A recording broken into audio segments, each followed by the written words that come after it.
How many of us have blamed our little sister or brother for breaking a family heirloom? How many of us have pointed the finger at our coworker for screwing something up at work? Playing the victim is something many of us have done without even realizing it. Unfortunately, playing the victim rarely gets anybody what they want. Furthermore, people that believe they are victims tend to push friends, family, and coworkers away. Here are some signs will help you to know if someone is always playing the victim.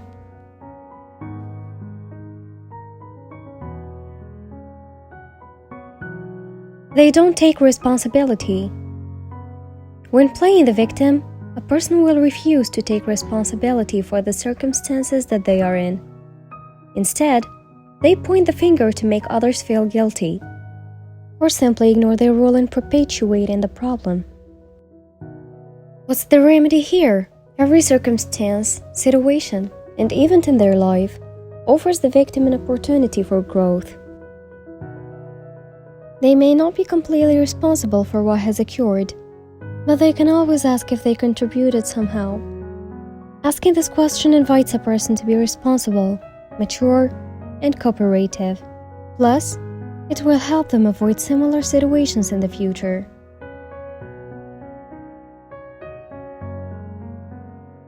They are frozen in their life. Victims believe that they are at the mercy of everyone and everything around them. Usually, a victim will not make progress or advance in their life because they perceive that they are powerless. As a result, their life is stagnant. If you were to ask them why, they would respond by giving you a laundry list of reasons why they are stuck. The real sticking point here is that the victim will not usually tell you what they plan to do about their lack of progress in life.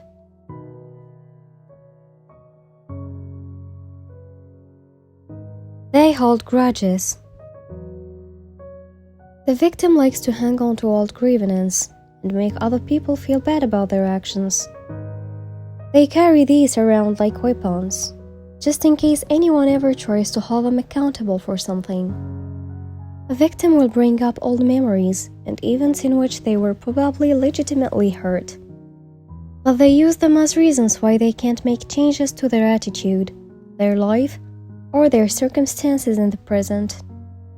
To move forward and stop playing the victim, people engaging in this behavior need to see that keeping grudges is only holding them down. The victim needs to recognize that freeing others of blame is actually returning all power and self-control back to the victim.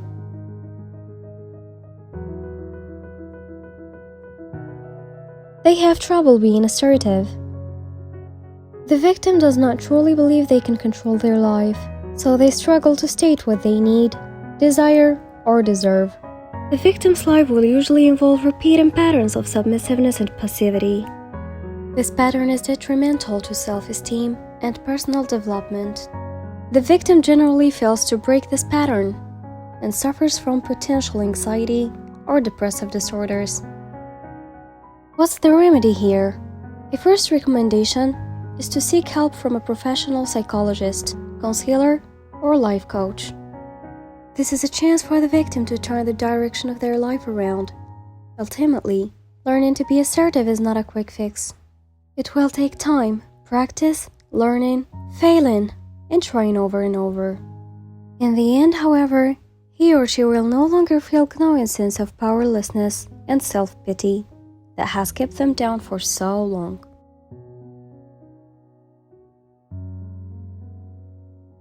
They don't know when enough is enough. In relationships, victims have no sense of limits. They don't know when to say enough is enough. They have a hard time creating boundaries, both for themselves and others. To begin fixing this, boundaries are crucial.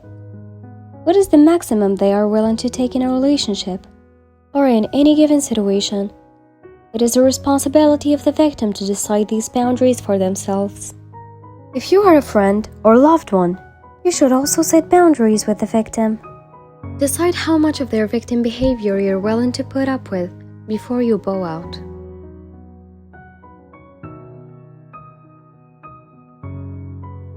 They argue a lot. The victim has trouble choosing their battles. To them, every battle is a war. They feel that they are under attack all the time and have a hard time realizing that not everything is about them. What's the remedy here?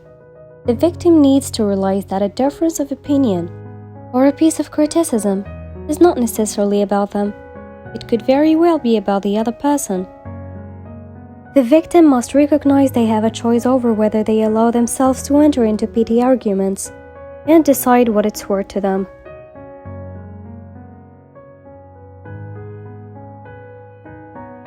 They feel self-pity.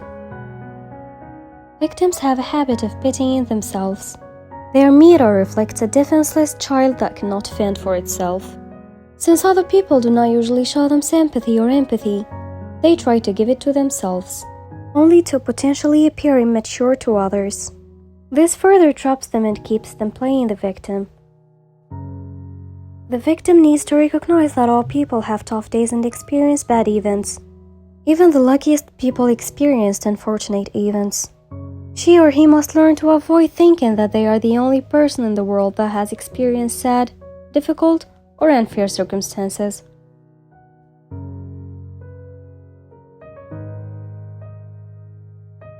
They are critical. The victim has a need to put others down and find fault in people in order to feel good about themselves. By doing these things, they get a fleeting sense of superiority by playing the victim. What's the remedy here? The victim should take all their energy and use it to build others up. This will reflect back on them in a positive way too.